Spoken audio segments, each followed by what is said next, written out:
자, 우리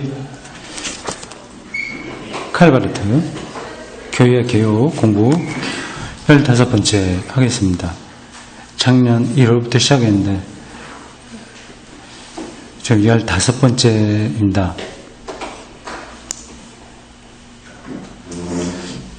제가 자랑스럽게 얘기했는지 모르겠습니다만은 교회에서 칼바르트 교회학교를 이렇게 꾸준하게 하는 데가 대구센터 교회 말고 어디 있겠나, 전 세계에서 생각합니다.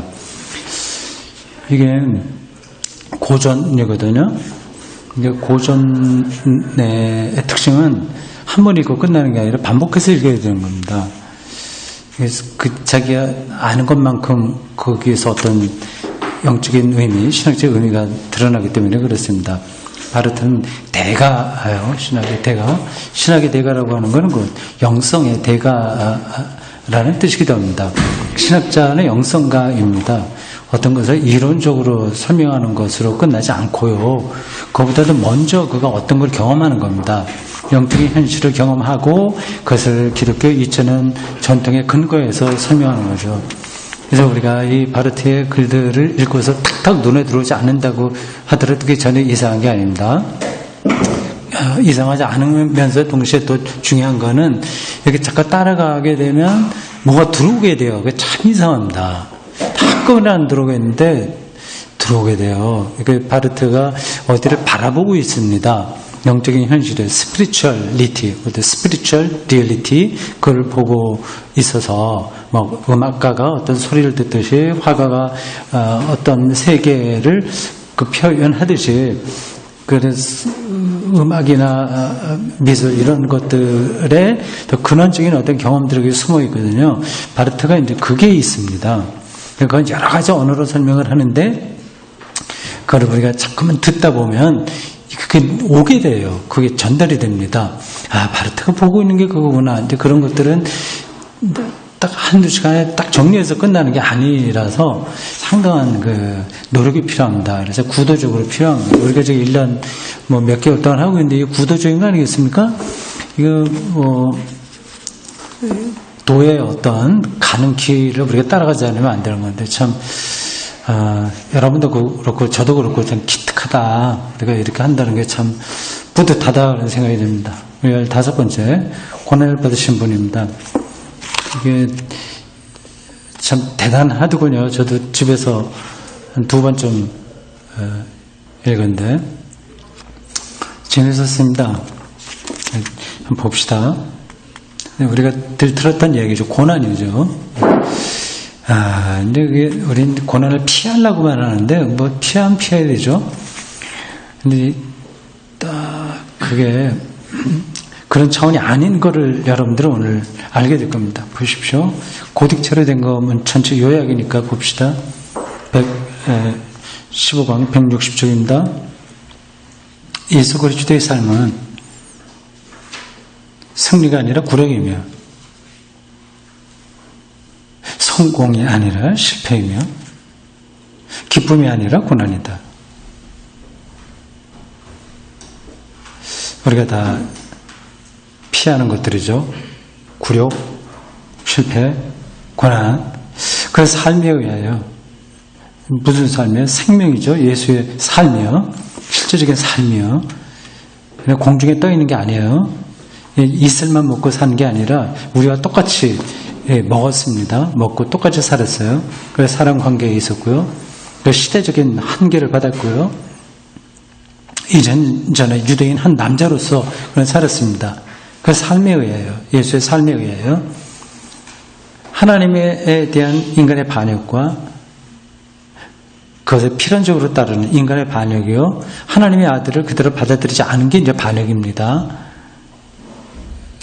필연적으로 뒤따르는 인간에 대한 하나님의 진노가 계시된다. 진노.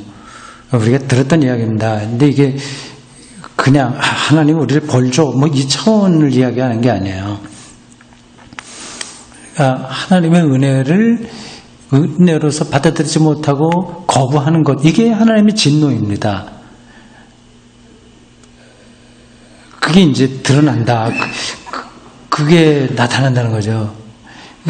예수 그리스도를 통해서 그게 나타나게 돼요. 근데 그전에는 하나님의 아들로 표현되는 그런 대상이 없을 때는 이건지 저건지 잘 모릅니다. 기독교 신앙도 그렇잖아요. 늘 하는 식으로 그 거로가 그게 신앙인 것처럼 생각하다가 그 안에 있으면 뭐 몰라요. 그러니까 자학하고 그 교만에 빠지거나 어떤 상투성에 떨어져 있으면서 그냥 그게 신앙인 것 같다. 내가 기도가 부족해서 그러려니 이렇게 생각하는데 정말 기독교의 참된 영성을 알게 되면 그게 아니었다고 하는 걸 알게 되는 거거든요. 이게 참 모든 진리의 특징이기도 합니다. 진짜가 와야만 가짜가 먼저 드러나는 거예요. 하나님의 진노가 계시는 거예요. 그러나 또한 하나님께서 인간의 문제, 곧 인간의 굴욕과 실패와 고난을 하나님 자신의 것으로 만드시고 우리가 그걸 어떻게 알아? 이 생각할 수 있어요. 인간의 굴욕과 실패와 고난을 하나님 자신의 것으로 만드시고 그렇게 하여 그 문제가 더 이상 인간의 것이 아니도록 만드시 하나님의 긍휼도 계시된다. 이게 정말 하나님의 긍휼을 아는 거죠. 거기서 이제 깨닫게 되는 겁니다. 그렇게 되면 자기에게 오는 고난, 굴욕, 그런 실패 이런 것에서 절망하지 않게 되는 거죠. 이제 이런 것들을 더 깊이 아는 게 기독교 신앙입니다. 그래서 이걸 알게 되면 전혀 다른 차원으로 세상을 살게 되는 거예요. 자기 연민, 자기 신세 한탄, 미움, 분노 이런 거하고는 전혀 다르게 자기 삶을 받아들이는 겁니다. 자, 봅시다 이제. 칼뱅의 교리문답 안에서 교리문답이 여러 가지, 칼뱅도 교리문답이 있고요. 많이 있습니다. 교리문답. 오늘 우리 견신 예식을 행했습니다. 한 교리문답 한 40개 정도 되는 거 제가 같이 공부를 했고요. 그 청년하고 설명했고, 그리고 실제적으로 예식, 견신 예식에서 우리 교인들이 같이 참여까지 합해서 한 8가지를 이제 교리문답식으로 한 겁니다. 이 교리문답은 기독교 신앙을 압축한 거예요. 근데 교리문답은 한 번만 내면 끝나는 거지 뭐 이렇게 자꾸만 나오냐 생각할지 모르겠는데 그건 그 시대에 따라서 거듭해서 반복되어야 됩니다. 교리문답이 많습니다. 사도신경도 어떻게 보면 교리문답이고요. 그 외에 교회가 왜 개혁될 때는 늘 그 교리문답이 나왔습니다. 루터의 교리문답도 많이 있습니다. 대교리문답, 소교리문답도 있고요. 여기 나오겠습니다만 하이델베르크 교리문답도 있고 많습니다.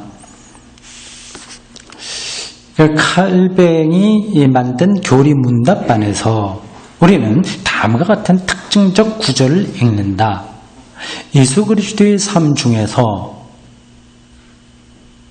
그는 보통 33년 동안 살았다고 하는데 그 중에서 순환에 도달하기 이전까지의 삶은 그러니까 공생의 이전이라고 할 수 있겠죠.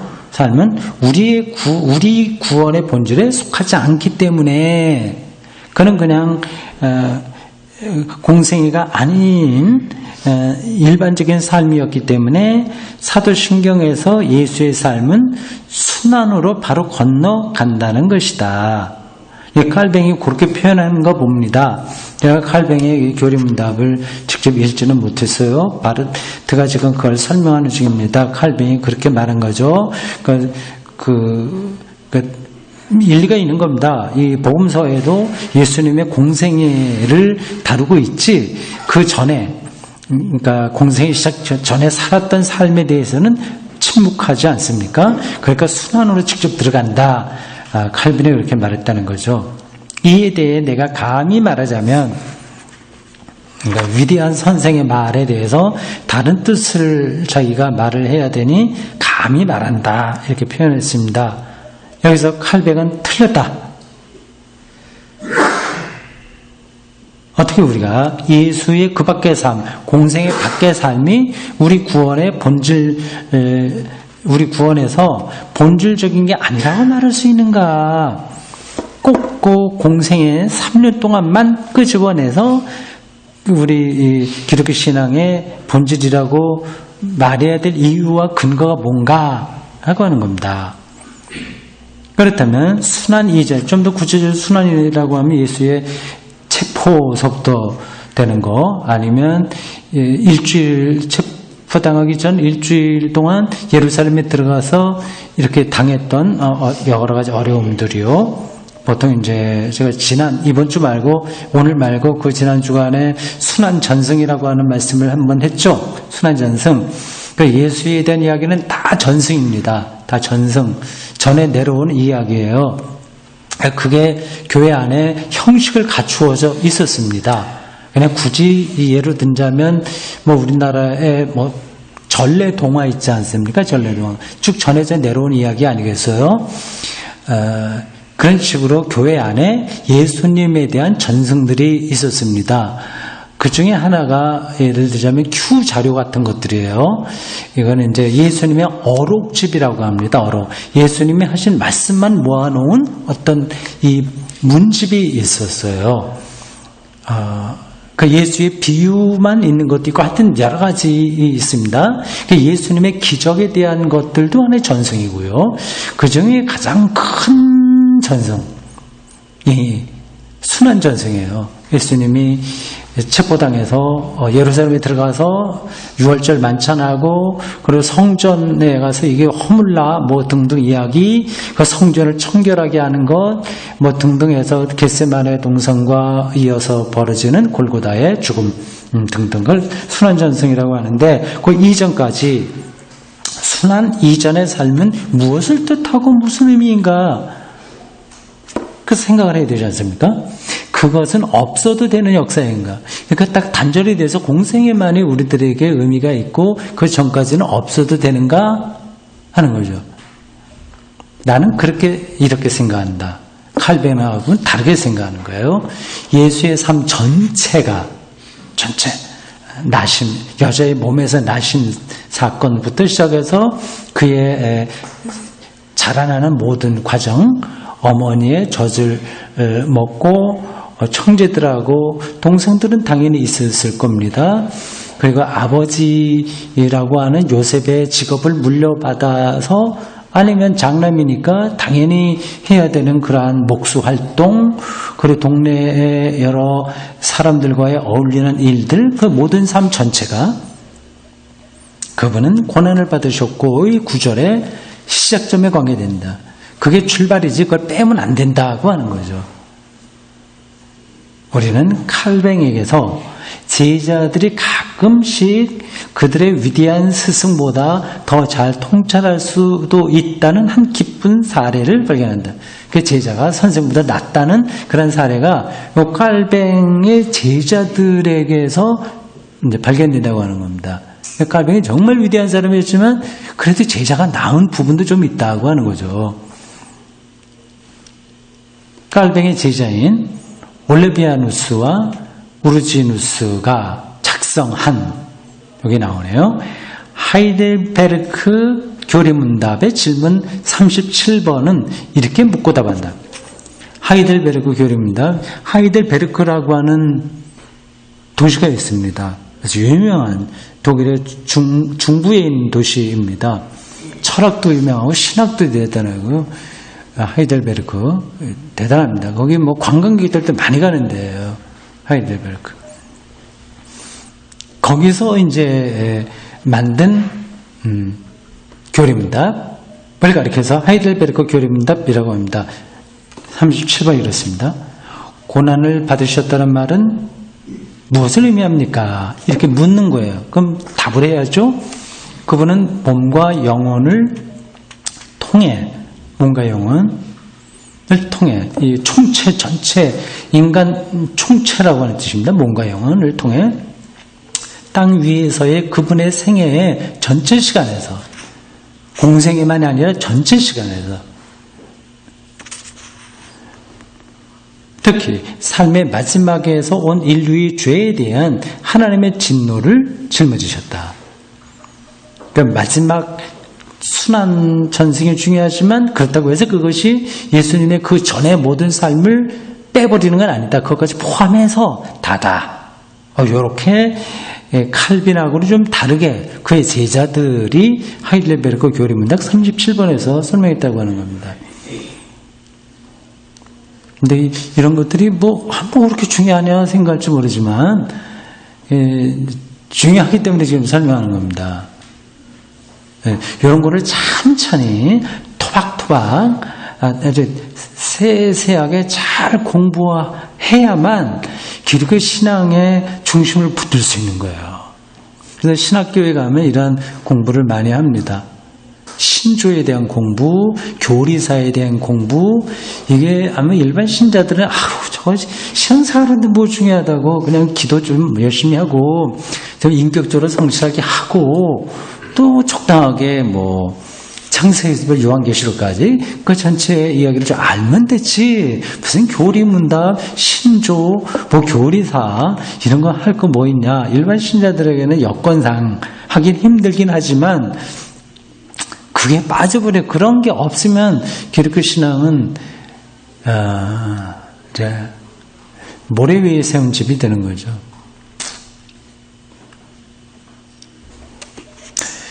깔뱅의 위의 견해를 지지하기 위해 사람들은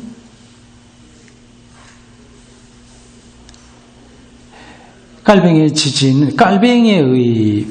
견해는 그 전거는 본질적이지 않다고 하는 거죠. 그래서 바울과 신학 전반이 그리스도의 삶의 전체 시간에 관련되지 않은 것. 그건 아까 얘기했어요. 이 복음서는 예수님의 공생애만 주로 얘기하지 그 전 이야기는 하지 않아요. 그가 사춘기 때 무슨 일을 했냐, 옆집 아가씨를 봤을 때 마음이 뛰었나, 뭐 이런 거 전혀 하지 않습니다.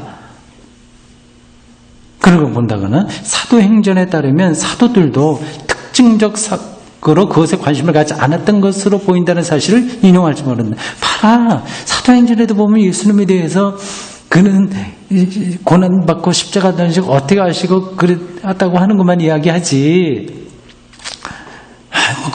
그 전에 삶에 대해서는 침묵하지 않냐. 사도행전만이 아니라 이 바울의 편지들도 다 그렇습니다. 예수님의 그 공생의 말고는 말하지 않아요. 그리고 특별히 바울은 좀 달라. 더더구나 그렇습니다. 공생애에서 어떤 일이 있었다고 하는 걸 전혀 얘기하지 않아요. 그렇죠. 복음서는 그래도 좀 얘기하잖아. 예수님이 뭐 오병이어 기적을 일으켰다거나 뭐 비유를 뭐 말씀하셨다거나 그런 거는 복음서는 얘기하죠. 근데 바울은 전혀 그런 얘기 없습니다. 그냥 자기가 예수 그리스도 어떻게 믿느냐, 그가 어떤 의미냐, 그것만 이야기하는 거죠. 그런 걸 놓고 볼 때 예수님의 그 전의 삶은 그렇게 우리 기독교 신앙에서 본질적이지 않다는 이 칼빈의 주장이 옳은 거 아니냐, 그런 말이 있다고 하는 거죠. 그런 걸 인용하는데 그런 사람들 앞에는 아마도 예수께서 유대인들에게 배신당하여 이방인들에게 넘겨줬으며 산헤드린을 거쳐서 빌라도에게 갔으니까 그걸 말하는 겁니다. 십자가에 못 박히셨고 죽은 자 가운데서 부활하셨다고 하는 오직 한 가지 사실만 놓여 있는 듯하다. 그렇죠. 우리 머릿속에 있는 게 다 그렇지 않습니까?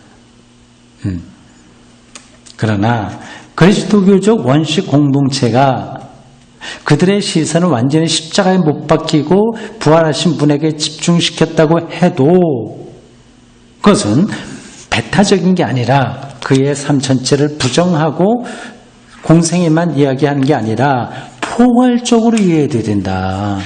그러니까 하늘에서 뚝 떨어진 분이 아니라 유대라고 하는 그 역사적 배경에서 태어나셔서 같이 그 더불어서 사람들과 살았던 그 모든 그의 인격, 그의 세계관, 그의 하나님 신앙, 아주 실질적인 삶, 그런 것들을 포괄적으로 담았다고 봐야 된다. 이거죠. 그리스도께서 죽으시고 부활하셨다고 하는 것은 예수의 삶 전체의 축약이며 전체. 우리는 바로 그 축약 안에, 십자가와 부활이라고 하는 축약 안에 그것이 현실적으로 전개된 것도 보아야 된다. 예수의 삶 전체는 바로 그 고난받으시고 라는 단어에 속한다. 예수님의 삶을 아주 실질적으로 이해하는 거죠.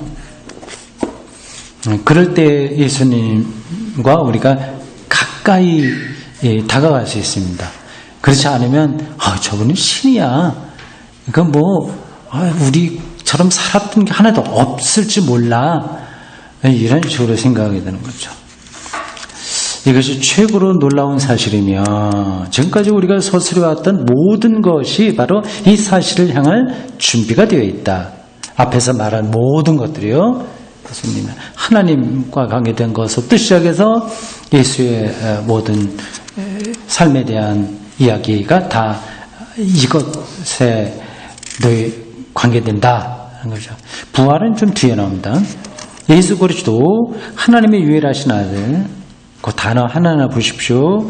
우리 주님, 성령으로 잉태되심, 동정녀 마리아에게서 나심, 참된 하나님의 아들, 참된 사람의 아들, 인자예요. 인자. 하나님의 아들이면서 동시에 사람의 아들. 이러한 표현이 예수에게 붙여진 겁니다. 이러한 모든 개념들, 이런 것들이, 이 모든 것은 그분이 고난받으셨다는 표징 아래에 있는 그분의 삶 전체의 설명과 관계된다. 그러니까 어떻게 관계되냐 설명하는 겁니다.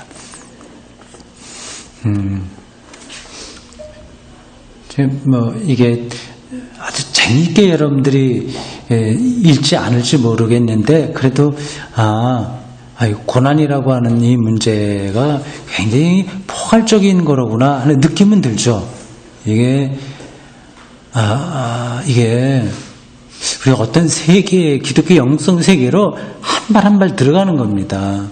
근데 그 문을 열고 들어가지 않으면 도대체 뭐야 이렇게 생각이 돼요. 이게 참 이게 먼저 신학을 공부한 사람으로서 참 안타깝기도 하고 어떻게 그거를 문 안으로 끌고 들어갈까 하는 그런 간절함 그런 것도 있어요. 하여튼 그러한 영적인 재미를 여기 느낄 수 있습니다. 사람들은 다른 것, 예를 들어 어떤 광채의 것, 승리하는 것, 성공적인 것, 기쁨에 찬 것 등을 기대할 수도 있다. 예수에게서 그걸 기대할 수 있죠. 주로 그걸 많이 기대하지 사실은. 그래서 고난은 그냥 더 큰 거를 얻기 위해서 거쳐야 될 하나의 과정에 불과한 거죠. 그렇게 생각합니다. 그러니까 기도할 때도 많이 그러잖아요. 고난 이건 더 큰 거 주시려고 하는 거야. 이렇게 생각합니다. 그렇게 생각하면 그건 오해인 거예요. 자, 그러나 이제 우리는 이런 말을 듣지 못하며 오히려 그의 삶 전체를 지배하는 진술은 그분이 고난을 받으셨다이다. 이것이 정말로 최종 결론인가? 고난받은 것으로 끝나냐? 하는 거죠. 물론 우리는 그 전체 삶이 어떻게 끝나는지를 간과해서는 안 된다. 그럼 부활이니까 그걸 간과해서는 안 되죠. 그거는 3일 만에, 이거는 3일은 이건 종교적 숫자입니다. 딱 계산, 지금 우리가 생각하는 이러한 태양력과 같은 시간 계산은 아닌 거예요. 3일 만에 예수님이 부활하셨다고 하는 걸 제가 부정하는 게 아니라 그 숫자에 너무 매이지 말라는 뜻입니다. 이건 더 큰 하나님의 생명에 대한 경험을 호세아서에 근거해서 초기 기독교인들이 그렇게 표현한 겁니다. 3일 만에 죽은 자 가운데서 부활하셨다. 물론 예수의 삶에 다가오는 기쁨과 다가오는 승리의 표징이 전혀 없는 것은 아니다. 예수의 삶에서 복이 있으라라고 하는 말이 그렇게 많이 나오는 것도 공연한 일은 아니며 혼인잔치의 상, 이미지예요. 이미지. 예수님의 비유에는 혼인잔치가 많아요. 그건 기쁨과 행복이죠. 자주 언급되는 것은 공연한 일이 아니다. 예수님의 삶에 그러한 기쁨과 축복이 있다는 건 분명한 거죠. 우리는 물론 예수께서 우셨다고 하는 것을 여러 번 들으면서도 여러 번 들었나? 어떠세요? 예수님이 우셨다고 하는 게 어떤 때 기억나는 거 있어요? 저는 뭐 한 2개 정도는 생각나는데 뭡니까? 그래서 우셨다고 하는 거. 예? 나사로 죽었을 때 거기 가서 우셨다. 또 그렇죠. 예루살렘 성전 내다보고 암탉이 뭐 알을 품듯이 병아를 품듯이 했는데 그렇게 우신 거 있고 흔하진 않죠. 성경 범세에는 감정 표현은 축소되어 있습니다. 기독교 신앙은 감정은 아닌 거예요. 감정적으로 나올 수는 있지만 감정이 신앙의 근본은 아닙니다. 예수님이 우셨다고 하는 것도 사실은 없어요. 웃으시는 한 번도 없어요. 예?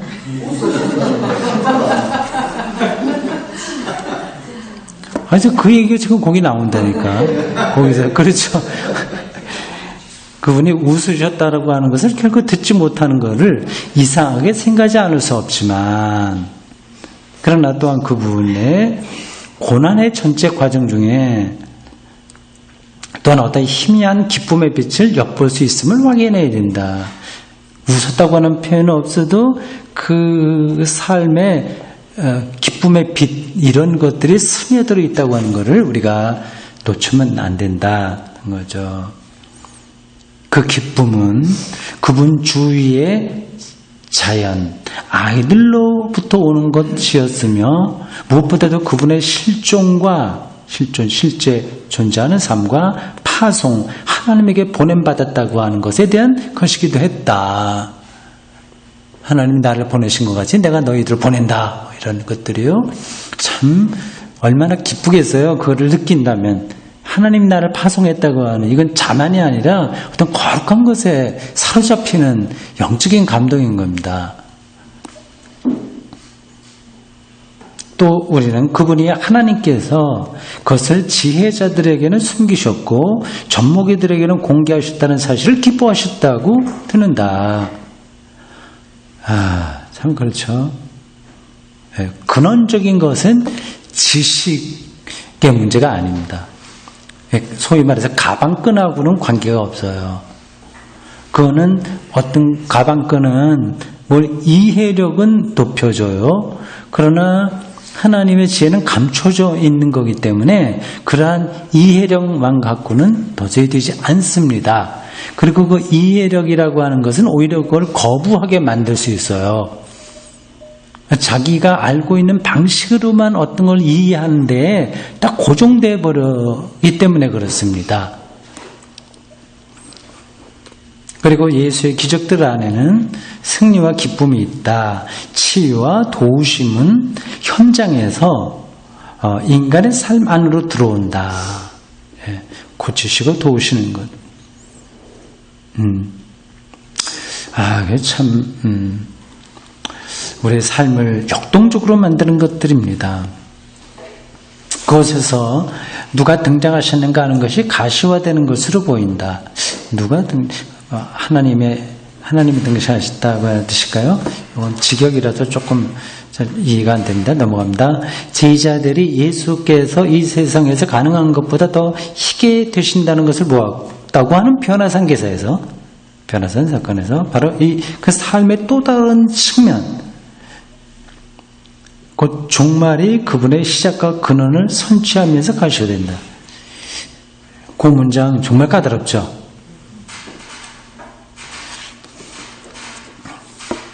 이거 설명할 수 있어야 됩니다.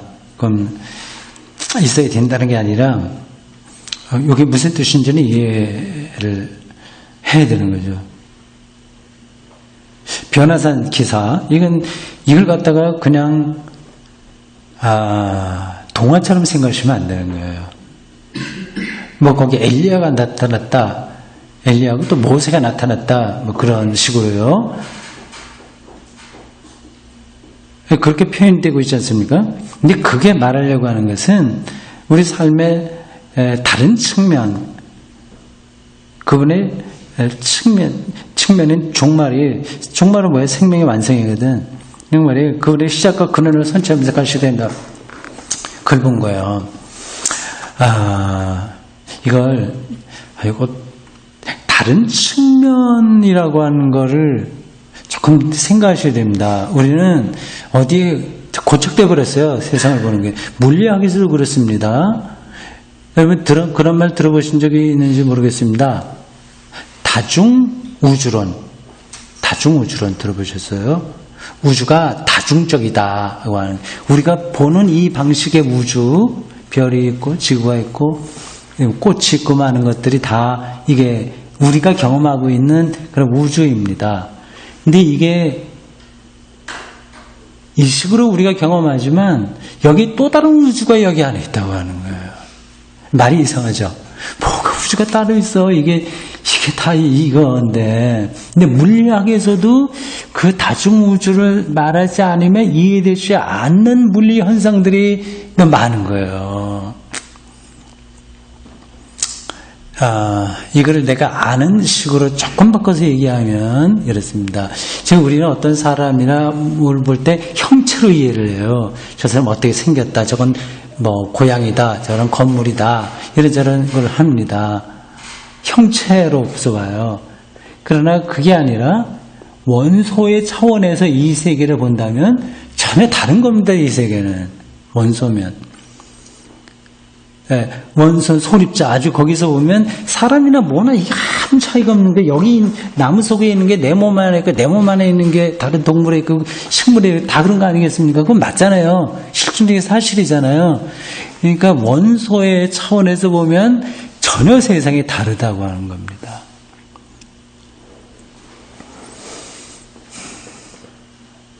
이게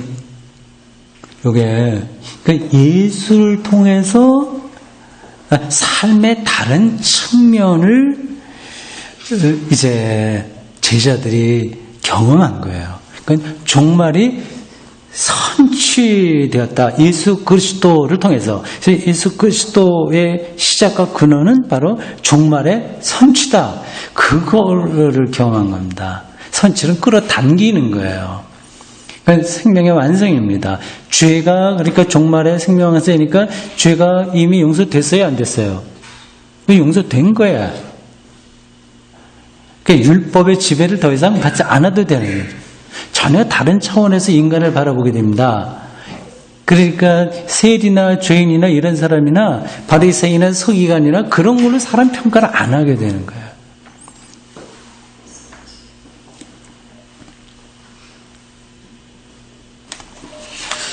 뱅헬은 요한 알프레이트 뱅헬은 부활 이전의 복음에 대하여 의심의 여지 없이 올바르게 말했다. 우리는 예수의 이러한 모든 기사들에 대해 부활을 숨쉬고 있다고 말할 수 있다는 것이다. 표현이 멋져요. 부활을 숨쉬고 있다. 이건 외워두세요. 이 뱅헬이 한 말이네요. 스피란트 레수렉지오넨 부활을 숨쉬고 있다. 부활은 생명의 완성, 종말의 완성, 생명이 종말의 완성될 거니까 그걸 지금 숨쉬고 있다고 하는 거예요. 놀라운 관점이죠. 우리는 사실상 그 이상을 말할 수는 없다. 더 이상은.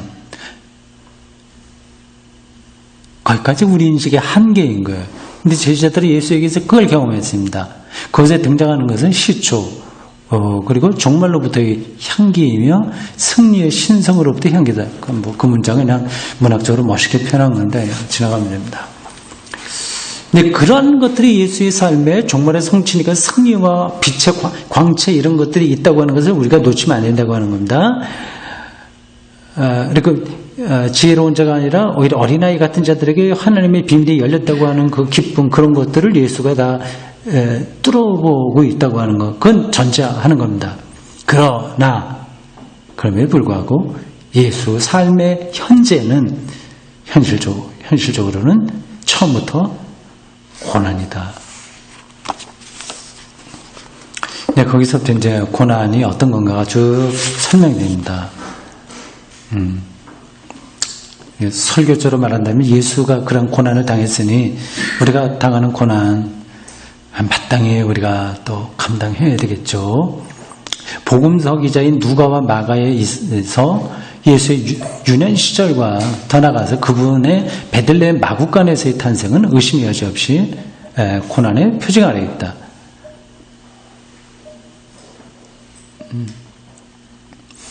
누가와 마가, 누가와 마태가 아니라 마가. 네, 넘어가고요. 이 사람은 일생 동안 계속해서 핍박을 받는 자이며 가정에서조차도 낯선 자이고 가족들이 못 알아봤으니까 그의 민족 안에서도 그리고 국가와 교회와 문화의 영역에서도 예수는 이방인이다. 그냥 왕따다 그렇게 보시면 됩니다. 그가 가야 했던 길은 얼마나 명확하게도 실패의 길이었는가. 그는 사람들 사이에서 얼마나 완전히 고독하게 그리고 시험에 들면서 머물렀는가. 그 사람들은 백성의 지도자들이었지만 예수를 이제 몰아붙이는 이들은 지도자들이었지만 예수를 알아보지 못했고 그러나 또한 군중들과 더 나가서 그의 제자들의 무리도 마찬가지다.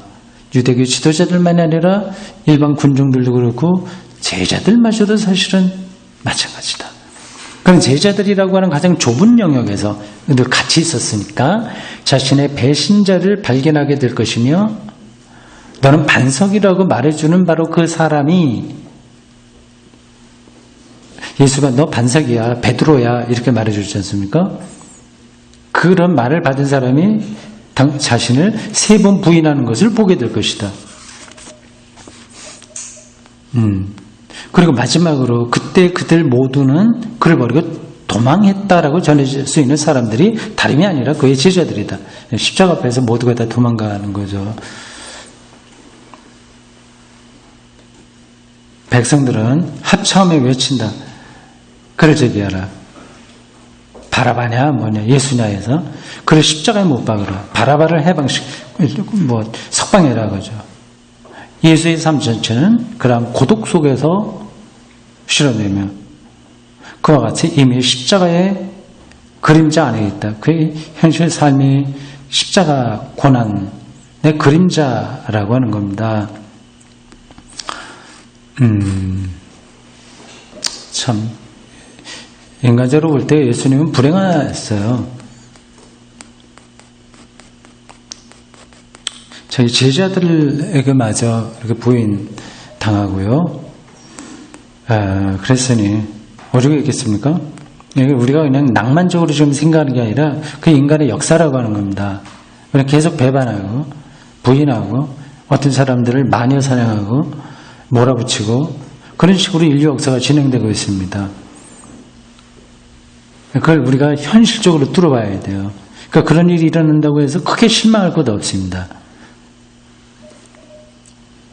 비록 부활의 빛이 여기저기서 한 번씩 비친다고 해도 그것은 고난의 규칙을 다만 확증해주는 예외일 뿐이다.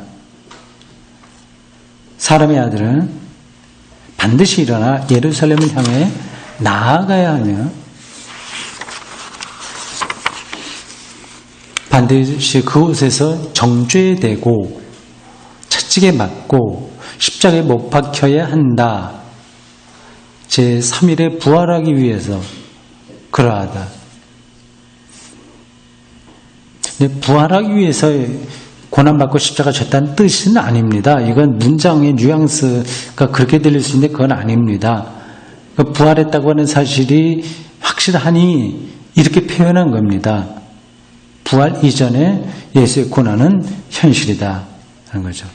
그러나 우선적인 것은 바로 그 지배적인 반드시이다. 반드시는 고난이에요. 십자가, 조롱 이런 것들입니다. 이것이 그를 십자가 처형으로 몰고 간다. 그것은 무엇을 의미하는가? 그것은 하나님이 인간이 되셨다는 저 소식 아래서 우리가 기대하게 되는 것의 반대가 아닌가. 그렇죠. 와, 하나님의 아들 하나님이 오신 거라고 하면 승리해야지. 모든 악을 응징하고 세상을 정말 정의롭게 만들어야지 하는 그런 것하고는 반대되는 일이 예수의 운명에서 일어난 겁니다. 여기에 고난이 있다. 여러분은 우리가 사도신경 안에서 처음으로 여기서 악과 고난의 문제, 사도신경 여러분들 우리가 지금 공부하는 게 그겁니다.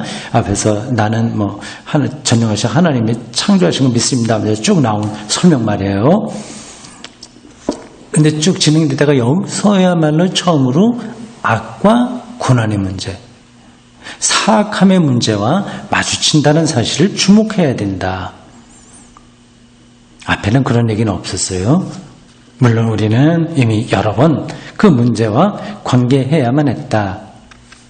그러나 창조주와 피조물의 관계 안에서 모든 것이 최상의 상태가 아니며 오히려 그곳에 불의와 파멸이 지배하며 그것에 아픔이 추가되어 고통스럽게 경험된다는 사실이 앞에서는 좀 희미하게 우리가 그냥 느껴보는 정도이나 이제는 요 대목에 와서는 글자 그대로, 그러니까 명시적으로 여기 처음 지시된다. 고난을 당하사. 여기서 처음으로 현 존재의 그림자의 측면, 밝음이 아니라 어두움 차원이에요. 현 존재, 다자인, 인간을 가리킵니다. 인간이 현재 이렇게 있다고 하는 것을 독일어로 현 존재라고 합니다.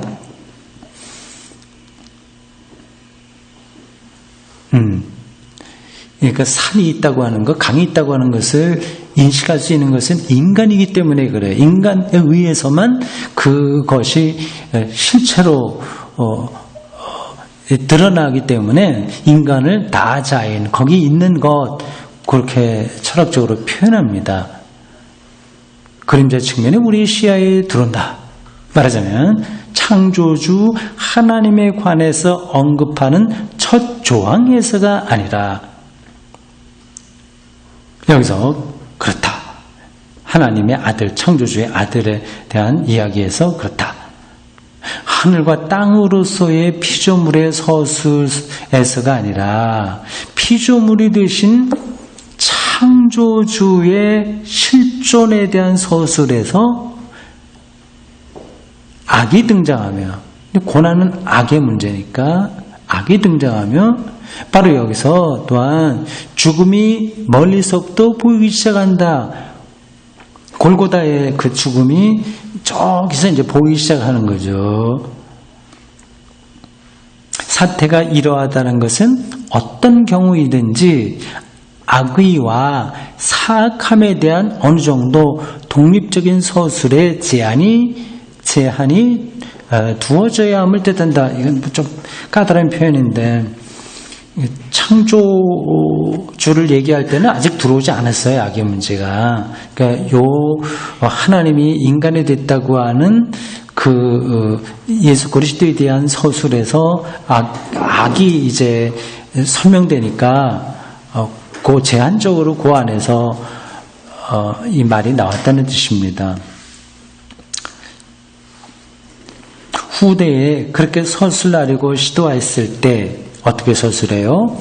앞부분이 아니라 요 대목에 와서 고난을 말하면서 그 악을 이제 설명하려고 시도했을 때 사람들은 모든 사악이 예수 그리스도와 함께 등장했다는 사실을 다소간 간과했다. 이걸 좀 놓쳤다는 거죠. 그거를 사도신경 안에 있는 그 뜻을 딱 붙들지 못하는 거죠. 그만큼 충분하게 이해하지 못한 겁니다. 그분은 고난을 받으셨으며 그렇게 하여 악이 무엇인지 그리고 하나님에 대한 인간의 반역이 무엇인지 보여주셨다. 우리가 악에 대하여 그리고 죄에 대하여 무엇을 알고 있으며 고난이 무엇인지 죽음이 무엇을 뜻하는지에 대해서 도대체 우리가 무엇을 알고 있는가?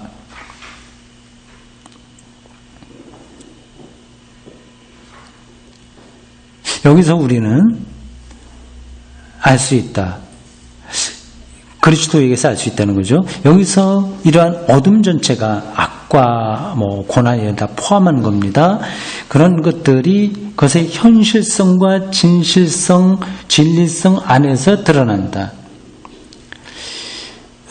표현이 좀 그렇죠. 현실성. 독일어로 이제 비르클리카이트라고 하는 건데 리얼리티로 보시면 되고요. 진리성, 진리, 트루스, 독일어 바하이트, 헬라어로 알레티아라고 하는데 철학적 의미가 있습니다. 현실성, 아주 궁극적인 실제라고 하는 것입니다. 이렇게 넘어가겠습니다.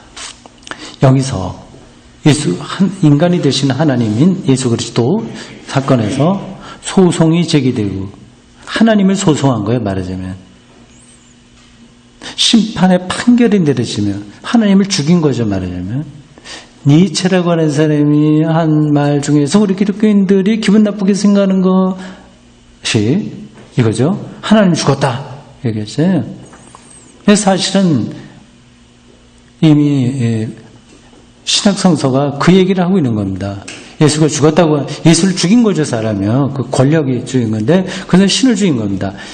그러니까 니체도 하나님이 없다고 얘기한 게, 신이 없다고 하는 게 아니라 그 신을 죽였다. 자라투스트라는 이렇게 말했다 해서 그 얘기한 걸 거예요. 이게 굉장히 복잡한 어떤 과정을 통해서 얘기를 하는 겁니다. 아이고, 신을 죽였어? 없어? 이랬대. 근데 그거를, 생각하는 어떤 과정, 배경들이 다 있는 거예요. 보험사하고도 직접 연관이 됩니다. 판결이 내려지고, 예수를 이제 십자가에 처형한다.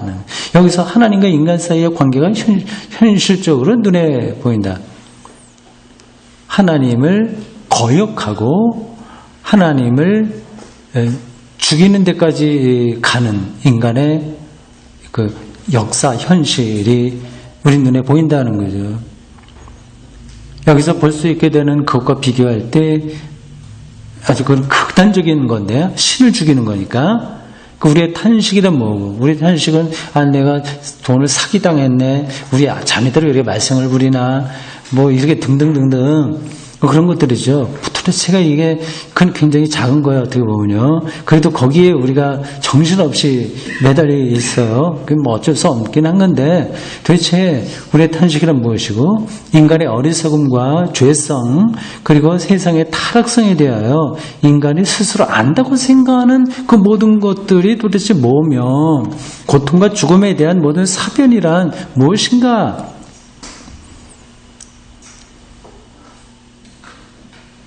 그분이 참 하나님, 참 사람이신 바로 그분이 고난을 당하셨다. 엄청난 배열이죠. 그러한 것들에 대한 독립적인 진술, 다시 말해요. 그분으로부터 분리된 진술은 필연적으로 불충분하고 불완전하다. 그러니까 예수의 인격 전체가 고난을 받았다고 하는 걸 전제해야지 앞에 일은 빼놓고 몇 년 동안 받았던 거 그것만 하면 안 된다. 불완전하다는 겁니다.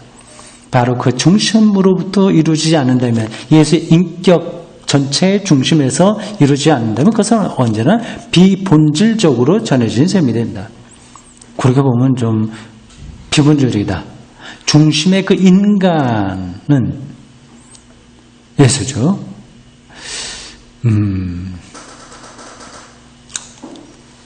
가장 끔찍한 운명적 사건의 고통을 당하면서도 아무 것에도 제약을 받지 않고 빗속을 뚫고 나가는 것과 같이 나아간다.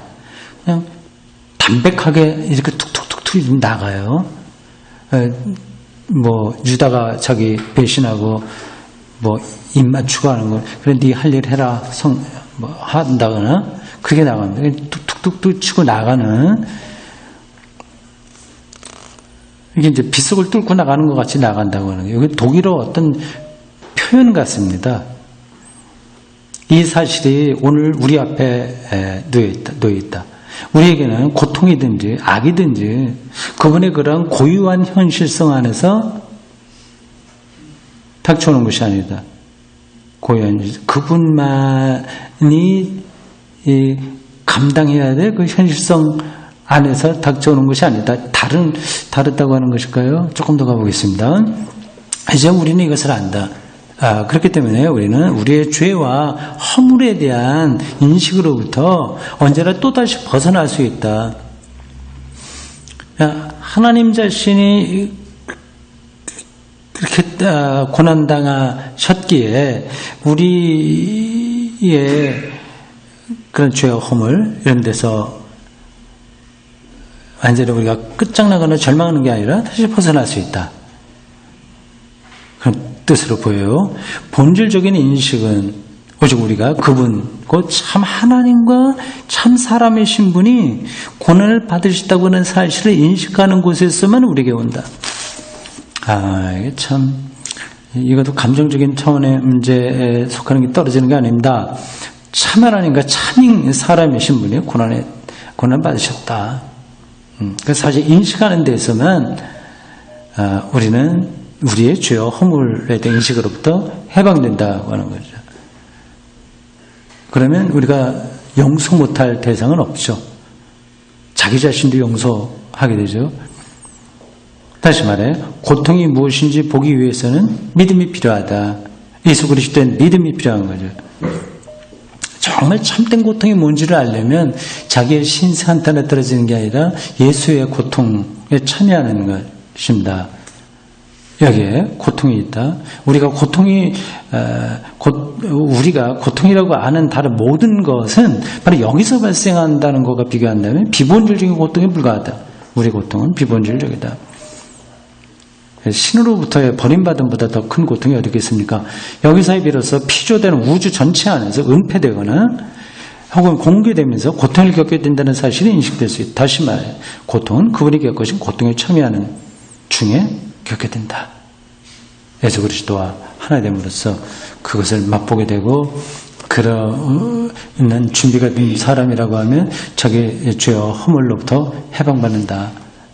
그렇게 개인과 인류 역사, 예수의 운명에 있는 그 고난의 문제를 깊이 설명해 준 겁니다. 여기까지 잠시 쉬었다 하겠습니다.